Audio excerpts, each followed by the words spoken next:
Blue lock versus under 20 Japan, ये एक बहुत बड़ी आर्क है ब्लू लॉक मांगा की ही। अगर तुमने मांगा पढ़ी है तो तुम्हें पता होगा मैं किस बारे में बात कर रहा हूँ। इसी आर्क के बाद ब्लू लॉक मांगा पूरी तरीके से बदल गई थी।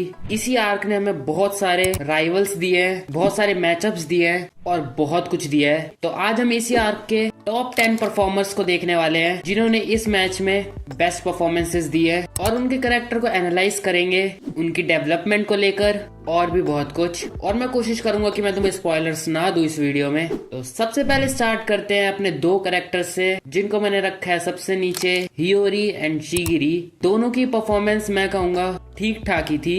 अगर मैं बात करूं चिगिरी की, इससे पहले भी उसने इससे बहुत ज्यादा अच्छी अच्छी दी हैं, लेकिन इस मैच में वो इतना अच्छा नहीं कर पाया बिकॉज ऑफ हिज स्टेमिना। वो पूरा मैच कंटिन्यू नहीं रख पाया। लेकिन दूसरी तरफ हियोरी, मैं इसको बाचिरा से बहुत ज्यादा कनेक्ट करता हूँ। इन दोनों की पर्सनैलिटी थोड़ी बहुत सेम है और ये दोनों काम भी थोड़ा बहुत सेम ही करते हैं as a assist player. That's why मैंने इसे यहाँ पे रखा है। अब बात करते हैं बाचिरा के ऊपर। ये कैरेक्टर सीजन 1 में मेरा one of the favourite character था, लेकिन इस सीजन में ये इतना शाइन नहीं कर पाया अगर हम एक दो मोमेंट्स को हटा दे तो। दैट्स वाई मैंने इसे रखा है इस पोजीशन पर। अब अगेन फिर से दो कैरेक्टर्स हैं, सबसे पहले रियो एंड देन करासू। मैं सबसे पहले बात करना चाहूंगा रियो के बारे में। रियो को ग्राउंड में उतारा गया था शिडो के लिए और उसकी वो कॉपी स्किल्स के लिए, जो कि उसने बहुत अच्छे से एग्जीक्यूट करी। उसने शिडो को भी एक बार रोका, उसने नागी की स्किल को, उसने आइकू की स्किल्स को कॉपी करा और इस मैच में एज अ डिफेंडर वो बहुत अच्छा परफॉर्म कर रहा था। लेकिन उसी के साथ करासू, अब ये कैरेक्टर इतना ज्यादा शाइन नहीं करता लेकिन फिर भी इतना आगे इसलिए है क्योंकि ये गेम में कंसिस्टेंटली इन्वॉल्व था। मैं कहूंगा इसागी, नागी और रिन के बाद ब्लू लॉक टीम में जो कैरेक्टर पहले हाफ से लेके सेकंड हाफ तक एक्टिव था वो करासू था। अब आगे बढ़ते हैं, फिर से दो कैरेक्टर हैं, बोरो एंड गागामारू। फर्स्टली बोरो एक रॉ पावर सेकंड हाफ में आता है टू डिवॉर इसागी एंड रिन। उसने एक गोल भी स्कोर करा और मैच को इक्वल कर दिया। लेकिन मैं बात करना चाहता हूँ इधर गागामारू के बारे में। ये इस पूरे मैच में बहुत ज्यादा अंडररेटेड है। इसने बहुत सारे गोल सेव करे और खासकर वो शिडो का गोल, और अगर वो गोल हो जाता तो शायद ब्लू लॉक टीम बहुत पीछे हो जाती इस मैच में। अब आगे मैंने रखा है नागी को।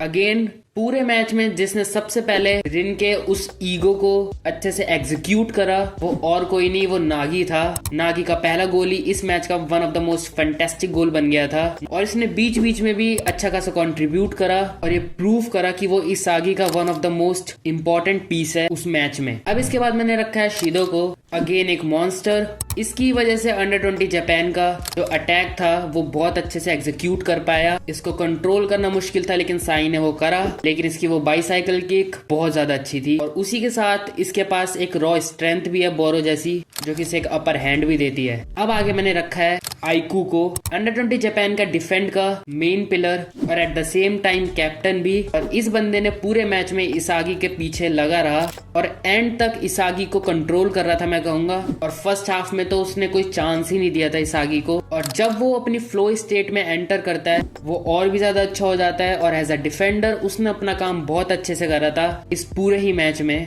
अब आगे बात करते हैं, मैंने रखा है रिन को। रिन वो पहला बंदा था ब्लू लॉक से जिसने अपने ईगो की वजह से पूरे मैच को कंट्रोल करने की कोशिश करी ब्लू लॉक साइड से।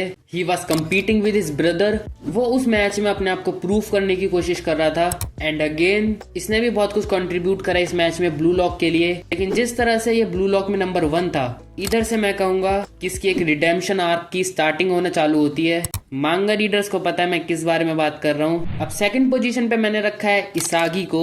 अब इस मैच की सिलेक्शन से पहले इसागी इतना फेवरेट नहीं था टीम में और वो स्ट्रगल कर रहा था अपनी टीम में जगह बनाने के लिए। लेकिन जिस तरह से वो कोऑर्डिनेशन दिखाता है रिन के साथ, वो उसको हेल्प करती है ब्लू लॉक टीम में एंटर कराने के लिए। और मैच में भी उसने ऐसा ही करा, वो अपने पीसीस को यूज कर रहा था ताकि वो अंडर 20 जापान के डिफेंडर्स को आउट प्ले कर सके एक ऑफेंसिव फॉरवर्ड जाकर। और उसका लास्ट डिसाइडिंग गोल इस पूरे मैच को बदल देता है। और मैं कहूंगा ये इसागी की डेवलपमेंट का अब तक का पीक था और इसी मैच की वजह से इसागी और भी ज्यादा आगे बढ़ता है आगे स्टोरी में। अब मैंने नंबर 1 पे रखा है इतोशी साई को।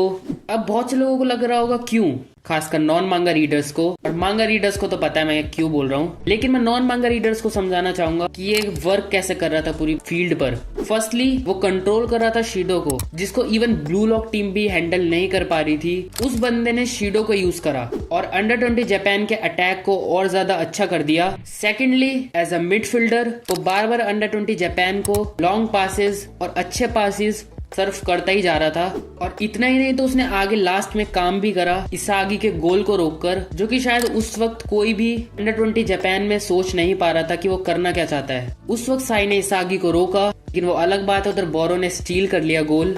लेकिन फिर भी मैं कहूंगा साई उधर फील्ड को कंट्रोल कर रहा था with his mind and skills, और मैं ये बताना चाहता हूँ नॉन मांगा रीडर्स को, ये इसके स्किल्स का 50% भी नहीं है। और इसी के साथ ये आर्क खत्म होती है। अगेन ये one of the most important arc थी ब्लू लॉक की। अगर कुछ CGI प्रॉब्लम्स को हटा दे तो आई रियली एंजॉय इट। ये आर्क बहुत सारे कैरेक्टर्स के लिए बहुत ज्यादा इंपॉर्टेंट थी, जो कि उनको यहाँ से पूरी तरीके से बदल देगी एज अ कैरेक्टर और उनका माइंड सेट भी। तो मुझे अपना बता सकते हो कमेंट्स में कि तुम्हारे कौन टॉप परफॉर्मर्स थे इस पूरे मैच में। मैं मिलता तुम्हें अगली वीडियो में, तब तक के लिए सायोनारा।